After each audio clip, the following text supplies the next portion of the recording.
या बातमीपत्राचे प्रायोजक आहेत pro rich look skin and hair studio. नमस्कार, पोलीस माझा न्यूजच्या बातमीपत्रात आपलं मनापासून स्वागत। पाहूयात काही विशेष घडामोडी।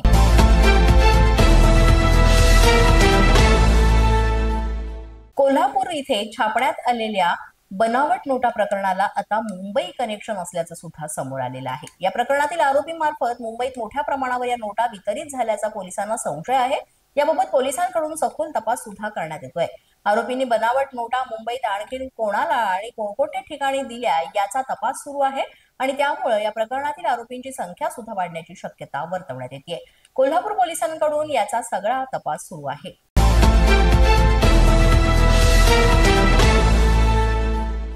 हत्येचा गुन्हा मागे घेण्याकरिता मृताच्या आईलाच मारहाण करण्यात आल्याची घटना घडलेली आहे। छत्रपती संभाजीनगरच्या हरसूल इथे ही घटना घडली। आनंद ढगेचा मार्च महिन्यात संशयास्पद मृत्यू झाला होता। या मृत्यू प्रकरणी पोलीस ठाण्यामध्ये तिघांवर गुन्हा दाखल करण्यात आला आणि याचा पोलिसांतर्फे तपास सुरू होता। मात्र या दरम्यानच मृत व्यक्तीच्या आईला गुन्हा मागे घेण्यासाठी दमदाटी करण्यात आली आणि मोठ्या प्रमाणात मारहाण करण्यात आली। चौघांकडून या महिलेला रॉडने मारहाण करण्यात आली आणि गुन्हा मागे घ्या असंही सांगण्यात आलंय। याबाबत पोलीस पुढील कारवाई करीत आहेत।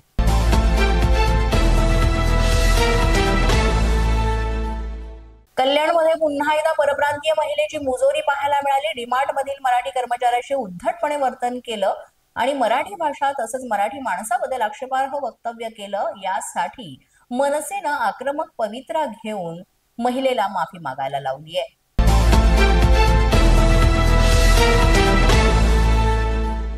पोलीस माझा न्यूजच्या बातमीपत्रात वेळ झाला का छोट्याशा विश्रांतीची पाहत रहा पोलीस माझा न्यूज।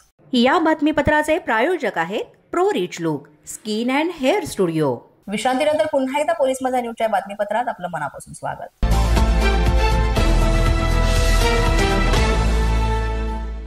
भेसळ करणाऱ्या विरोधात अन्न आणि औषध प्रशासन आता मोठी कारवाई करणार आहे। भेसळ करणाऱ्या विरोधात मकोका अंतर्गत कारवाई करण्याबाबत सरकार विचाराधीन आहे। अन्न आणि औषध प्रशासन मंत्री नरहरी झिरवाळ यांनी याचे स्पष्ट संकेत दिलेत। मिठाईसाठी लागणारा खवा, पनीर, दूध अशा पदार्थांमध्ये भेसळ करणाऱ्यांवर राज्य सरकार मोठी कारवाई करण्याच्या तयारीत आहे असं त्यांनी म्हटलंय। महिन्यापूर्वीच आपण सगळ्या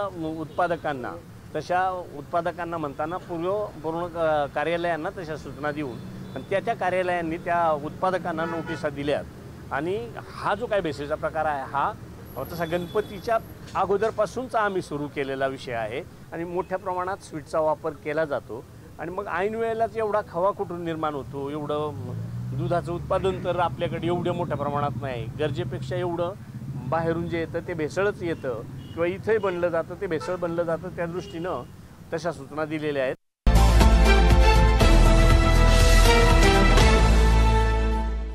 लाडक्या बहिणींच्या बाबतीत आता ही महत्त्वाची बातमी।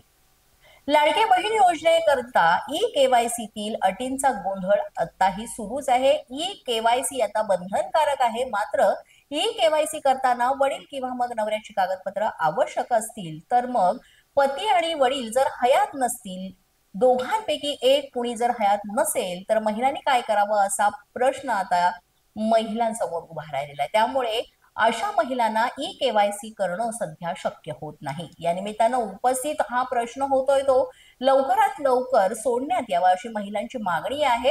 वडील पती हयात नसलेल्या महिलांची यामुळे मोठ्या प्रमाणात अडचण होते। यानंतर बहिणींवरील या संकटावर सरकार काय उपाययोजना काढणार, कोणता मार्ग काढणार असा प्रश्न सुद्धा उपस्थित होतोय। तर कुठल्याही महिला भगिनीवर अन्याय होणार नाही ही सरकारची भूमिका ठाम राहील असं उदय सामंत यांनी सांगितलेलं आहे। कुठच्याही महिला भगिनींवर अन्याय होणार नाही ही सरकारची भूमिका राहील। ज्या पात्र महिला भगिनी आहेत त्यांना मुख्यमंत्री माझी लाडकी बहीण योजनेमधनं काही जर अडचणी निर्माण होत असतील पात्र महिला भगिनींना तर त्यासाठी सरकार नक्की पुढाकार घेईल। मी स्वतः त्या खात्याच्या मंत्री माननीय आदित्य तटकरेंशी मी चर्चा करेन आणि या संदर्भात एक बैठक लावायला सांगेन। पोलीस माझा न्यूजच्या बातमीपत्रात आज इतकंच। तुम्हाला आमचं बातमीपत्र कसं वाटतंय याबाबत अवश्य अभिप्राय कळवा। यासाठी पोलीस माझा न्यूजचं YouTube चॅनल सबस्क्राईब करा, तसंच आमचं फेसबुक, इंस्टाग्राम आणि ट्विटर अकाउंट फॉलो करा।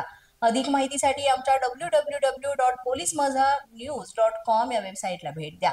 आमचे अधिकृत प्रतिनिधी व्हायचं असेल तर स्क्रीनवर दिलेल्या क्रमांकांवर आजच संपर्क साधा।